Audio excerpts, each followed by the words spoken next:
उपराष्ट्रपति चुनाव से ठीक पहले बिहार से कहानी में ट्विस्ट आ गया है। जी हां, बिहार यानी कि नीतीश कुमार।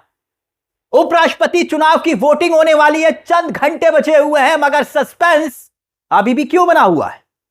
सस्पेंस, एनडीए के पास नंबर है, आसानी से कैंडिडेट जीत जाएगा, मगर फिर भी टेंशन क्यों है? और क्या वाकई में मोदी के घर के भीतर क्रॉस वोटिंग हो सकती है? और उपराष्ट्रपति चुनाव से ठीक पहले नीतीश पर आकर सबकी निगाहें क्यों टिक गई है? कल तक चंद्रबाबू नायडू का जिक्र किया जा रहा था, अब नीतीश कुमार का।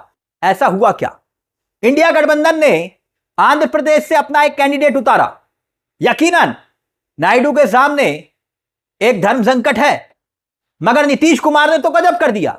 ऐसा सियासी खेल खेल दिया कि भारतीय जनता पार्टी हक्की बक्की रह गई कि यह नीतीश कुमार ने कर क्या दिया। अब लोग इसे उपराष्ट्रपति चुनाव से जोड़कर देख रहे हैं। जानते क्यों नीतीश कुमार ने ऐसा किया? नीतीश कुमार ने एक फैसला लिया, मन से खड़े होकर, बड़ी अजीबोगरीब अंदाज में फैसला लिया। बिहार में अपने कैंडिडेट यानी उम्मीदवार का ऐलान करना शुरू कर दिया है नीतीश कुमार ने। आप कहेंगे ये कैसे हो सकता है? सीट शेयरिंग को लेकर कोई फाइनल फॉर्मूला तो सामने आया नहीं, तो नीतीश कुमार ऐसा क्यों कर रहे हैं? और बकायदा नीतीश कुमार ने एक जनसभा में यह ऐलान किया है, और उस जनसभा में सम्राट चौधरी खुद मौजूद थे। मतलब यह कि हैरान करने वाला फैसला। अब हेडलाइन देखिए आपकी स्क्रीन पर, आपको यकीन नहीं हो रहा तो यह हेडलाइन देखिए। सीट बंटवारे से पहले ही नीतीश कुमार ने खेला बड़ा दांव, इस सीट पर उतार दिया अपना उम्मीदवार। अब यह उम्मीदवार कौन है? आपके मन में भी ख्याल होगा कि नीतीश कुमार ने मन से खड़े होकर किसका ऐलान किया। अब आपकी स्क्रीन पर आप देख रहे होंगे, यह है संतोष कुमार निराला। संतोष कुमार निराला कौन है यह भी हम आपको बताएंगे। दरअसल यह ऐलान जो नीतीश कुमार ने किया यह बक्सर में किया था। अपनी सरकार के पूर्व मंत्री हैं ये संतोष कुमार निराला, जिन्हें आप देख रहे हैं। जेडीयू का कैंडिडेट इन्हें बकायदा डिक्लेयर कर दिया है। नीतीश कुमार ने कहा राजपुर सीट से यही चुनाव लड़ेंगे संतोष कुमार निराला। मतलब अभी सीट शेयरिंग पर कोई बात नहीं हुई फाइनल, मगर उससे पहले नीतीश कुमार ने अपना काम शुरू कर दिया, कैंडिडेट ऐलान कर दिया। और वो भी तब फैसला लिया जब उपराष्ट्रपति पद का चुनाव होने वाला है कुछ घंटे के बाद। मंच से नीतीश कुमार क्या पैगाम दे रहे हैं, इसके मायने क्या हैं?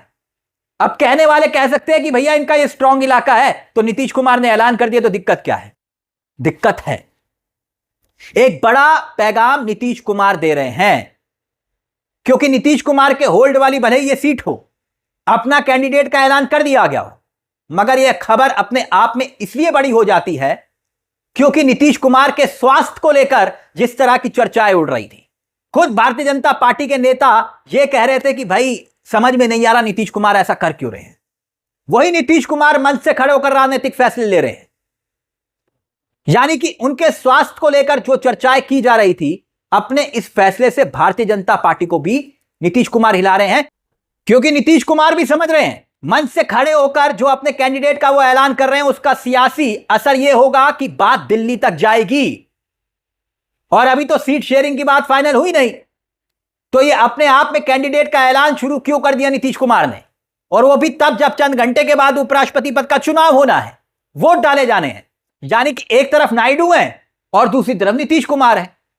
यानी नायडू और नीतीश दोनों क्या मोदी की टेंशन बढ़ा रहे हैं, अमित शाह की रणनीति पर सवाल उठा रहे हैं। याद करिए 2024 का चुनाव, 12 सांसद जेडीयू के जीत कर आए थे, 12 सांसद, और उन्हीं 12 सांसदों ने उपराष्ट्रपति पद के चुनाव में वोट करने हैं। अब बिहार में नीतीश कुमार लोकसभा में परफॉर्मेंस के आधार पर सीट शेयरिंग चाह रहे हैं।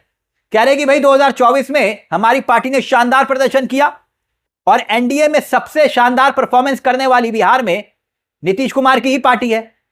क्योंकि भले ही बीजेपी ने ज्यादा सीटें अपने प्रत्याशी उतारे लोकसभा चुनाव में, मगर 12 प्रत्याशी 12 चुनाव जीत कर आए थे, जबकि जेडीयू के 12 ही जीत कर आए थे। मतलब बीजेपी और जेडीयू बराबर कैंडिडेट जीत कर आए थे। और चिराग पासवान 100% का स्ट्राइक रेट रहा, 5 की 5 सीटों पर उनके कैंडिडेट चुनाव जीते थे चिराग पासवान के, जबकि जितिन राम मांझी एक सीट मिली थी, वो भी जीत ली थी। मतलब बीजेपी को छोड़कर सभी सहयोगी दल बिहार में अच्छी परफॉर्मेंस के साथ चुनाव जीते थे, और इसी परफॉर्मेंस के आधार पर सभी राजनीतिक दल कह रहे हैं कि भैया सीट बंटवारा कर लो। और सबसे अच्छा परफॉर्मेंस नीतीश कुमार का था। इसलिए नीतीश कुमार और चंद्रबाबू नायडू, आप देखते होंगे एक दाईं और एक बाईं तरफ होते हैं मोदी जी के। तो इसके सियासी संकेत क्या है?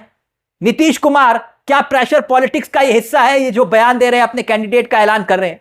अब याद कीजिए नीतीश कुमार 2020 के चुनाव में क्या हुआ था। 115 सीटों पर अपने प्रत्याशी को उतारा था नीतीश कुमार ने, और बीजेपी ने 110 सीटों पर चुनाव लड़ा था। 115 पर नीतीश कुमार की पार्टी और 110 पर बीजेपी ने। और चिराग पासवान ने इतना नुकसान पहुंचाया क्योंकि वो अकेले चुनाव लड़े थे, नीतीश कुमार को ही। और इस बार भी चिराग पासवान का मूड आक्रामक दिखाई दे रहा है।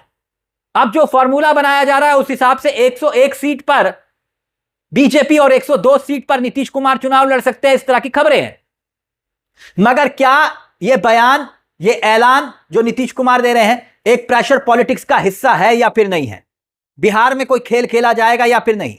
नीतीश कुमार को मालूम है बीजेपी महाराष्ट्र में जैसे एकनाथ शिंदे के साथ खेल कर चुकी है, उनके साथ भी कर सकती है। इसलिए बिहार से दिल्ली संदेश दे रहे हैं कि भाई बीजेपी वालों, मुझे एकनाथ शिंदे मत समझो, मैं एकनाथ शिंदे नहीं हूं। ऐसे में एक तस्वीर दिल्ली से भी आती है, मोदी जी की तस्वीर। भारतीय जनता पार्टी के सांसदों की कार्यशाला चल रही थी। तस्वीर देखिए, आम सांसद बनकर आखिरी पंक्ति पर बैठे हैं। अब इस तस्वीर के भी कई मायने निकाले जा रहे हैं। यह तस्वीर भी अपने आप में बहुत बड़ा संदेश दे रही है। यह वही मोदी जी हैं जो कहते हैं एक अकेला सब पर भारी, एक अकेला सब पर भारी। 14 से 24 तक, 2024 तक मोदी जी ने एनडीए को पूछा तक नहीं था, एनडीए कौन है, कहां है, उसके सांसद कौन है। यही मोदी जी जब संसद में एंट्री करते थे तो बीजेपी के नेता जो मोदी शरणम गच्छामी की तरह मोदी मोदी मोदी के नारे लगाते थे। अब एनडीए के पास जो नंबर गेम है, उस लिहाज से मोदी जी के लिए नीतीश और नायडू जरूरी है। अब खबर ये आ रही है उपराष्ट्रपति पद के चुनाव में 5, 10, 15 सांसदों ने अगर क्रॉस वोटिंग कर दी तो फिर मोदी और शाह की रणनीति पर इसका असर पड़ेगा। ऐसे में नीतीश कुमार का यह पैगाम, उसके कई मायने निकाले जा रहे हैं, क्योंकि आप जानते हैं उपराष्ट्रपति पद का चुनाव हार और जीत का चुनाव नहीं रह गया है। बीजेपी जानती है उसके पास नंबर है, बड़ी आराम से अपने कैंडिडेट को चुनाव जिता लेगी बीजेपी, मोदी जितवा लेंगे। लेकिन बीजेपी को डर अगर है तो बस इस बात का है कि अंतरात्मा की आवाज सुनकर सीक्रेट बैलेट की जगह खेल हो गया तो अगला नंबर मोदी जी के सामने पता क्या होगा? अविश्वास प्रस्ताव का। और फिर वहां भी नीतीश और नायडू की ही जरूरत पड़ेगी मोदी जी को। इसलिए नीतीश कुमार का यह ऐलान अपने आप में एक बहुत बड़ा पैगाम है। इस मुद्दे को लेकर दोस्तों आप क्या सोचते हैं? नीतीश कुमार ने जो सियासी खेल खेल दिया मंच से खड़े होकर, क्या नीतीश कुमार कुछ और खेल भी खेल सकते हैं? अपनी राय हमें कमेंट बॉक्स में जरूर बताइएगा। मुझे तिलक चावला को दीजिए इजाजत। चलते चलते दरख्वास्त, हमारे चैनल को सब्सक्राइब करना मत भूलेगा। यह मंच आपका है जहां पर कलम गुलाम नहीं। नमस्कार, जय हिंद, जय भारत।